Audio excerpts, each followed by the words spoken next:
Support for the podcast is brought to you by Safer Babies. Every year, over 4 million children are injured in their own homes, and accidents, not illnesses, are the leading cause of child deaths. Properly baby-proofing your home protects your child from unnecessary harm. Safer Babies offers free in-home baby-proofing consultations for families in the Philadelphia, mainline Philadelphia, and Delaware area. With 20 years of baby-proofing experience and the winner of Phillies Magazine's Best of Philly Award and Angie's List Super Service Award for many years in a row, Safer Babies' goal is to improve the everyday life of young families by increasing safety and decreasing stress. For more information or to book a consultation, visit saferbabies.com.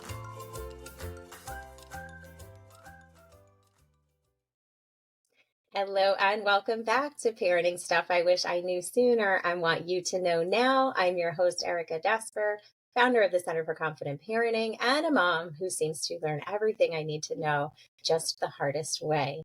And I'm on a mission to help others avoid the same feelings. So to that end, today I am joined by Erica Trainor. She is the Director of Development at Lil Iguana's Children's Safety Foundation and is here to help us understand how we can help our kids think about safety, many aspects of safety. Welcome, Erica, and thanks for joining me. Thanks so much for having us. I am excited. I love your program since I heard about it. So pretend that we know nothing. Most of us probably do. What is Lil Iguana's? Absolutely. So the Lil Iguana's Children's Safety Foundation is a 501c3 nonprofit foundation, and we educate and empower kids to be safe, happy, healthy, and kind through music-based programs and resources to teach over 20 safety and well-being lessons. So you might be thinking, safety and well-being, like what could those lessons possibly be? So through our programs and our resources for home and classroom use, we strive to instill life-saving lessons like social emotional learning, being a good friend, buckle up your seatbelt, look left, right, left again before you cross the street. Who is a stranger? What is that weird feeling you get inside that you have to share with the grown-up in charge? So we promote positive social interactions. We also have programs that nurture literacy and foster a culture of safety and well-being in communities. And all of our programs were created to prevent serious accidental injuries, prevent child abuse, and serious harm. And we just want kids to be able to navigate potentially dangerous situations confidently. Absolutely. I love that.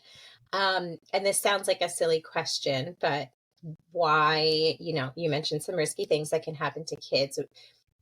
I feel like we've come a long way in this area, I hope, but is there still such a need for talking about things like this with our kids? Absolutely. So a lot of things happen in our world that we can actually prevent, like serious accidental injuries. Did you know that more children die every year from preventable accidental injuries than all diseases combined? So that's like a really heavy one. So that is not looking left, right, and left again before crossing the street, not buckling up your seatbelt, not wearing your bike helmet. Things like that are preventable for the most part. So that is what we're hoping to instill in children, those life-saving lessons. Wow. So we think we're doing a great job, but maybe there's still work to be done. Absolutely. And every parent, they're on their own mission, they're on their own journey. So little things that they can do every day are going to make a difference in their child's life. So we're not saying like, oh my gosh, this is the end all be all, but this is a great program that you could also use to help your little ones. And, we go into child abuse and child abduction prevention. That's a really big one. So the most abused and neglected age group is newborn to 3 years old. So that is why our program starts at age 2. We have different programs that start at age 2, and they go all the way up to 10 plus. So we are trying to prevent abduction and human trafficking. And some of the lessons that we teach that prevent that are, who is a stranger? Run, run, run, yell and tell. You need to get permission before you go somewhere with someone. And what is that harm alarm? What is that funny feeling you get inside that you know isn't right? That's your inner voice. And we really want to empower kids to listen to that inner voice and share those feelings with the adult in charge. Yeah, that's so, so great because I'm dating myself now, but I'm a child of the 80s. And I would hope that our safety information has come a long way, at least parental understanding. I don't know how great of a job we're doing conveying it. But I do not believe that we were ever taught to what that voice is or what it means or that you should listen to. Kids were like to be seen and not heard. They weren't like speaking up Yeah, and going to the adults. So there's definitely a need for that. And my personality too is just like, don't rock the boat, like don't bring attention to yeah, yourself, don't get in trouble. And that, I think that really does make you a more vulnerable person. So absolutely. super, super important stuff. I also love what you said, that it's set to music. Hmm. Um, I have a terrible memory, just to keep using myself as an example. But I mean, pull out a song from 1982, and I You know can sing all the of the words. lyrics. You can Right? sing the words, but think about the textbook that you were reading at that Yes, same time in class. Like, not I at don't know all. what's going on about And that, I but I am can sing. A, right. I grew yeah, up on Sesame Street and Today's Special and Electric Factory, and like I still remember a lot of the songs, even the literary stuff like conjunction junction, what's your function, like absolutely. all that stuff, Yeah, right? So I think the power, this takes a little bit of the burden off of the parents, I imagine, to figure out what words to use and how to talk about maybe scary things without scaring your child, more informing. And then with the music, it's something that's going to come back to them and stick with them. I think that's really, really great. um, absolutely. yeah, go ahead. I was going to say, and another lesson that we teach is distracting the driver and to Mm, buckle up your seatbelt before this car starts moving. And another statistic that I just want to throw out there is that yeah. more than 1,000 car accidents happen every day where at least one of the people in the car was distracted, like the driver was distracted. So if we have kids that are yelling and screaming in the back seat, we turn around and say, "Hey, knock that off."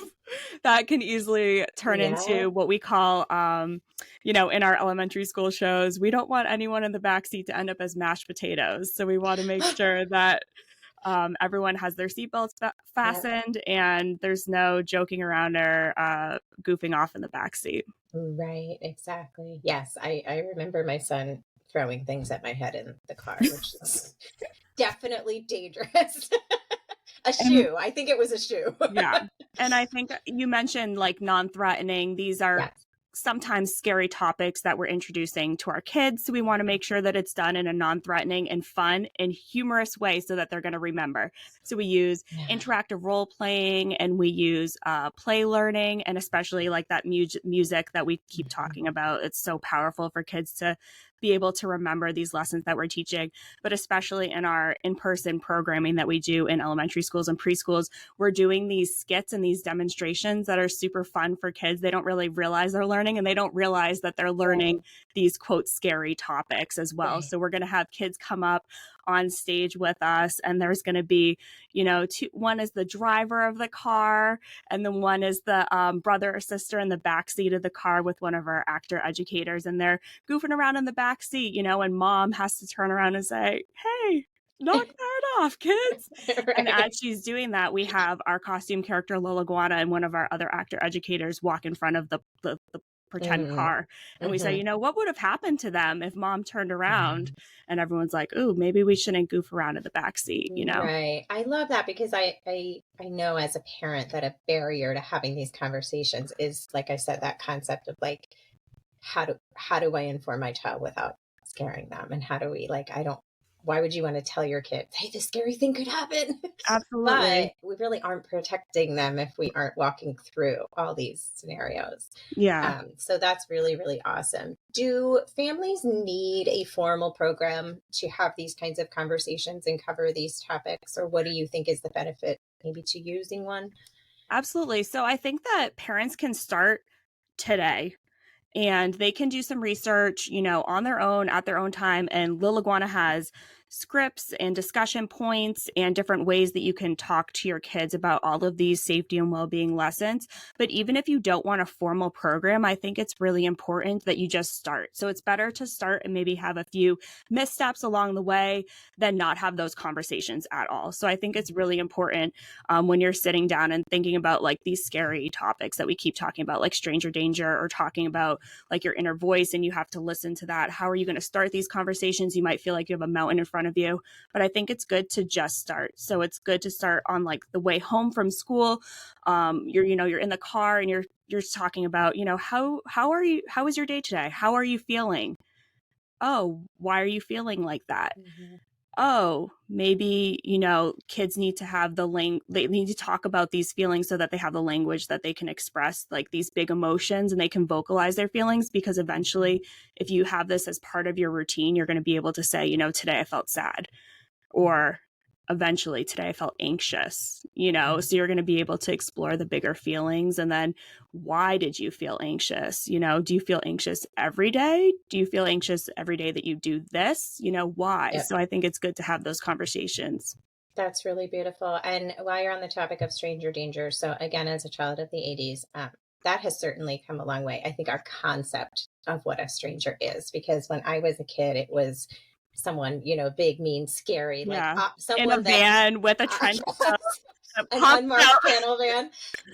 Not to say that that couldn't be the case, but we now know that often the dangerous person maybe is not even a stranger. There's someone That you well know. known, someone that the family trusts, someone maybe even the child spends a good amount of time around, and they've been working to that end, you know, Mhm. for a while. So I do think the listening to your voice is so important. How does Lil Iguanas define? How do you address that? How do you define a Absolutely. stranger? Yeah. So typically someone would say like a stranger is someone you don't know. But as we're developing, you know, research and statistics, we're actually finding that the majority of abductions and trafficking cases take place from someone that the child actually doesn't know. So how are you supposed to say, oh, well, sometimes it's okay if you go with this person, but sometimes it's not okay, or this person's okay, but this person isn't, this teacher is okay, this teacher isn't, this aunt or uncle is, the neighbor is, yes or no? A child is like, I don't know what I'm supposed to be doing here. So what we say is that a stranger is anyone you do not have permission to go with right then and there. And permission is looking your mom or dad or the adult in charge right in the eyeballs. And we say eyeballs because it's a funny word and that makes kids laugh. So they're going to remember because they're playing. So you look the adult in charge right in the eyeballs. You ask if you can go somewhere or you can do something with someone, and then you need to get a yes. So permission is eyeballs, ask, yes. 3 simple I steps for love that. kids. And if they have permission, then that person is no longer a stranger right then. Right. But if for some reason they wanted to go play with that person again or go somewhere with that person again, they need to get permission each time. And that way the adult in charge knows where they're going and who they're going with. Exactly. That's so great. You just jogged a long, buried memory in my brain. In a preschool or pre-K, I don't remember where we had a similar seminar, but at the time we were teaching to have a code word. So if someone came to Yeah. pick you up from school and you didn't know that that was the plan, they had to have the code word from your parents. And I Yeah. can probably say it now because I'm whatever, 46 years old. Our code word was lemons. But I Yeah. still remember that is the point. Now that's not quite as effective as what you just described. Yeah, so we actually have a workshop for parents that talks about like secret words or code words that you can give your child. Okay, so let's just break that down for a second. So your Yeah. mom or your dad or whoever gave that code word to your neighbor or a Right. family friend, and then they use that code word to pick you up. And then do you change that code word? Right. Or does that person now Because now know it's out there in the universe. that Yeah. secret word that you have, that is the, like, you know, the understanding between you and your child, that if that person has that word, you can go with them?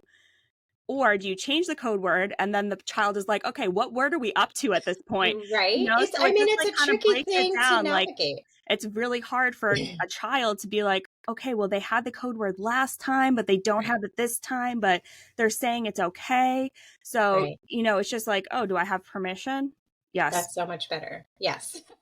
Excellent. And I didn't ask you this in advance, so I apologize. But I know another really hard thing and something that makes kids vulnerable, maybe to abuse or just to being victimized, is the difference of like a secret.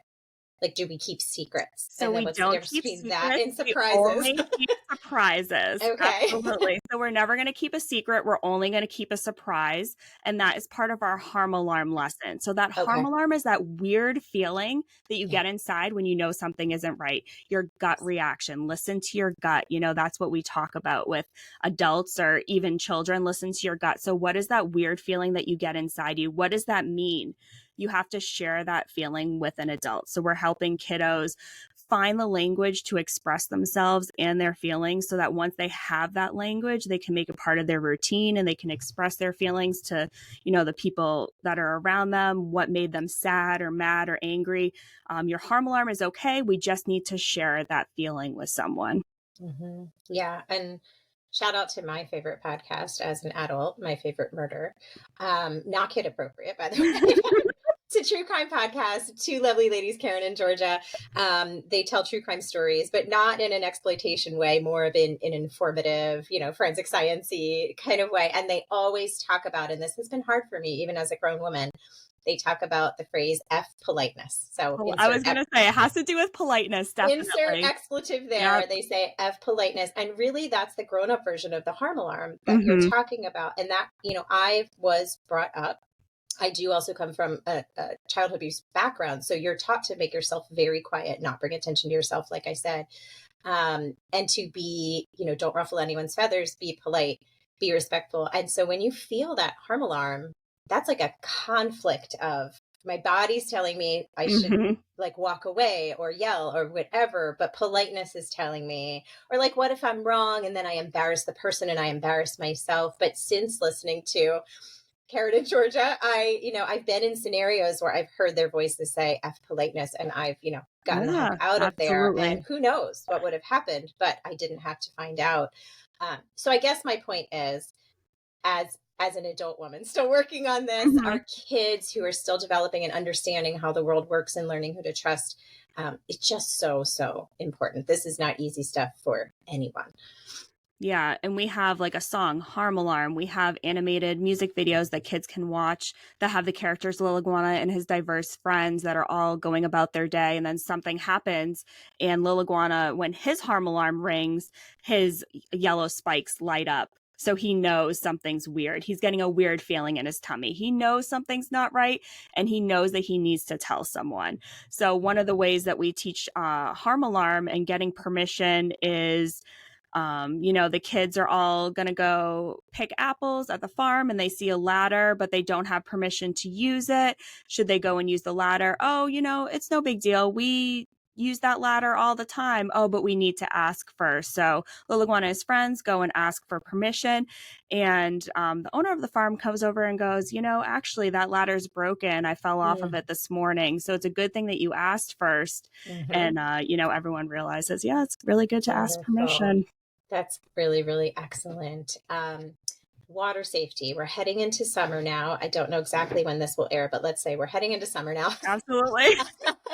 Do you have, well, first give us the list. I don't know if you've given us the full list of topics that you cover. I think you said there are 20, and is one of them water safety? Water safety is one of them. Yeah. So water safety is really important. Obviously we're going into summer. May was Water Safety Awareness Month. It's really important to talk to your kids before you get to the water about these lessons, because once you get there, I think everyone just gets so excited and they just want to get in the water. They're not going to sit down quietly on a blanket and let's discuss these water safety lessons. So I think it's important to start the conversation minimum in the car. These are what are we going to do when we get to the water.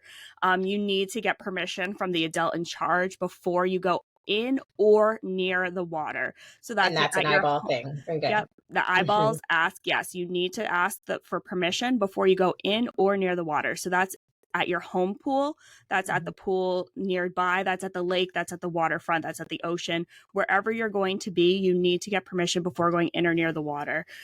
You also need to talk to your parents about what are the rules that I need to follow when I'm going to be in the water. Can I swim over here? Can I jump over here? Is that a conversation that you have with the lifeguard also, as well as your parent? You need to know the rules that you need to follow. And then you need to talk to your child about setting limits. So maybe there's something that they can't do yet. They need to listen to their body and know that they can't swim that far. They're not, or they can't jump in here, or they can't dive in here. They need to listen to their body and set limits so that they don't have, anything that's happened to them. And it's really important also to talk to your child about being embarrassed or worried or sad or mad, and not giving into peer pressure when they're at the pool. So that's super important as well. That's a really good one, right? Because you said you go through about age 10, 2 to 10. Yeah. So after Mhm. age 10, our lessons are still obviously crucial and very important and effective. But after age 10, kids are usually too cool for school. So that's why we're really trying to instill these as early as age 2. And then they have, 8 or so years to really define and refine these lessons and get them part of their routine so that by the time they're 10, they don't need constant reminders of the character Lil Iguana. Yes, right. Awesome. So how, if a family's listening and is like, I need all of this, how do they access Lil Iguana's content? Sure. So we have all of our educational music is streaming on any platform that you're using. So Spotify, Amazon, Apple, YouTube, iHeartRadio. I can't think of any more, but we are on Wherever all you of get them. your music. Wherever we're meeting you where you are. So Yeah. wherever you're listening to music, you can stream all of our educational music. We have a story time podcast for kids. So you can stream that again on any streaming platform. That's Lil Iguana and Friends Storytime podcast, and we have a new episode that comes out every week.